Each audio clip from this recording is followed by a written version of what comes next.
Hello and welcome to the College Investor Audio Show. I love the question we are answering today. Can you return unused financial aid money? We will take a look at it in just a second, but a quick reminder to go ahead and hit subscribe to this podcast so you're always in the know when we add new content. And we do like all the time. You can also follow us all over social media. We're pretty much anywhere you are. Just search for the words The College Investor and you'll find us. And if you want to dive deeper on any topic we talk about in the podcast, thecollegeinvestor.com is where you need to go. All right, let's do this. Can you return unused financial aid money? Well, so financial aid, first of all, consists of loans, scholarships, and grants that help cover the cost of college. Depending on how much you need to pay for books, tuition, and housing, you might have some money left over in your bursar's account. That's cool. So what should you do with this unused money? Should you spend it? Should you save it? More importantly, can you return it if you don't need it or want it? Who doesn't want money? But anyway, let's dive deeper into the pros and cons of unused financial aid money and whether or not returning it is actually the right move to make. So here's why you might have some unused money. So when financial aid is dispersed, it's usually paid to the school directly through your bursar's account. The school will take out what they need to cover tuition, room and board, and of course, all the fees. The rest is yours.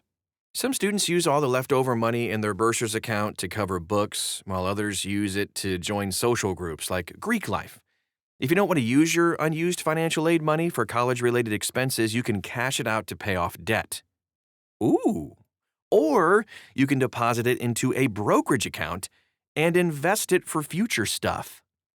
Also a great idea. Anyway, here are some common reasons why you might have some extra money. You overestimated the cost of attendance. It's always good to overestimate. You received scholarships or grants after taking out loans and no longer need the funding. You were able to take advantage of cost-saving measures like living off campus or reducing some other living costs. So if the surplus in your account is student loan money, it will have to be repaid eventually. While it could be kind of tempting to take the money and use it to supplement your lifestyle right now, keep in mind you're going to wind up paying for it later on with interest. So here's how to return unused money from a federal student loan. You might decide you don't want to take any money out of your bursar's account, especially money that's left over from student loans. You do have the option to return unused financial aid money, but you got to make sure you do so during a specific period of time to avoid any interest. Funds are usually dispersed to your account 10 days before the semester even starts, so if you've overcalculated how much you need, you can cancel a portion of your loan amount.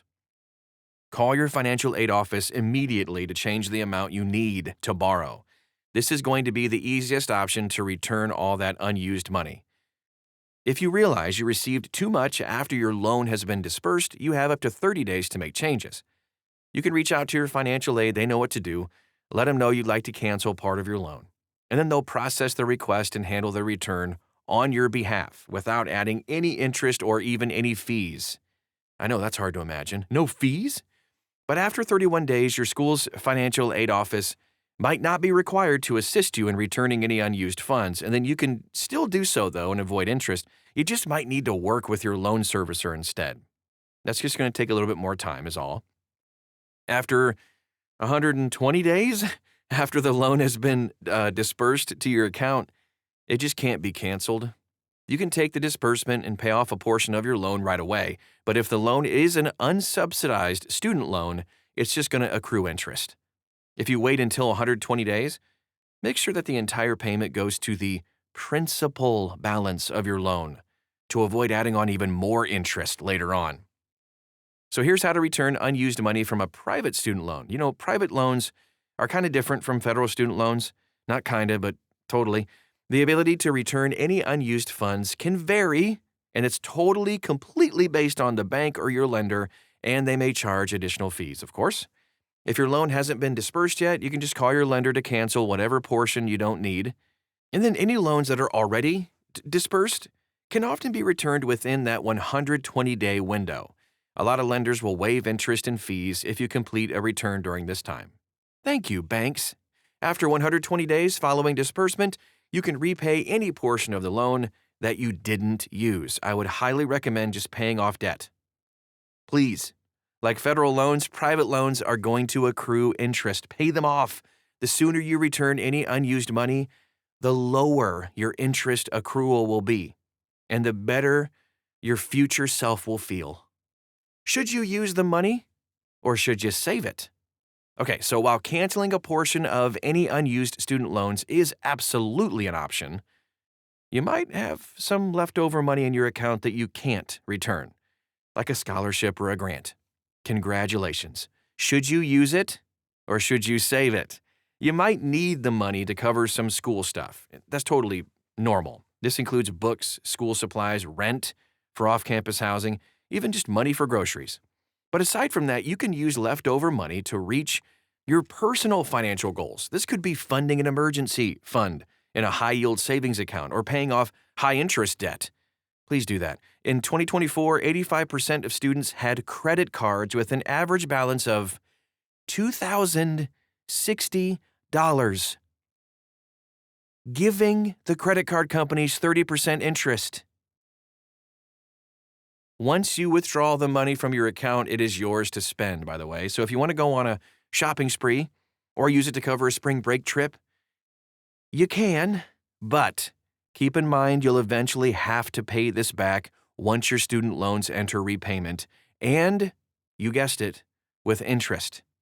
Pay off your credit cards. All right, so let's jump into actually how unused financial aid money can impact your future financial aid packages. Yeah, it's common to have unused aid money. You just kind of want to be mindful of how much you receive. Any unused funds are considered an asset according to FAFSA.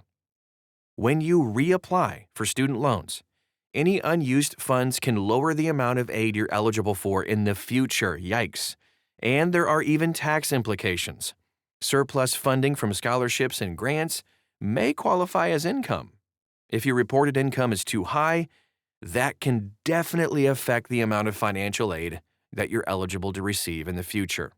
Keep all those things in mind. If you need any more help on this, you want to dive deeper, you want to ask questions to us, please, you can find us anywhere on social media. Just search for The College Investor, and we'll hook you up and help you along in your journey. You can dive deeper on any topic in this podcast by checking out thecollegeinvestor.com.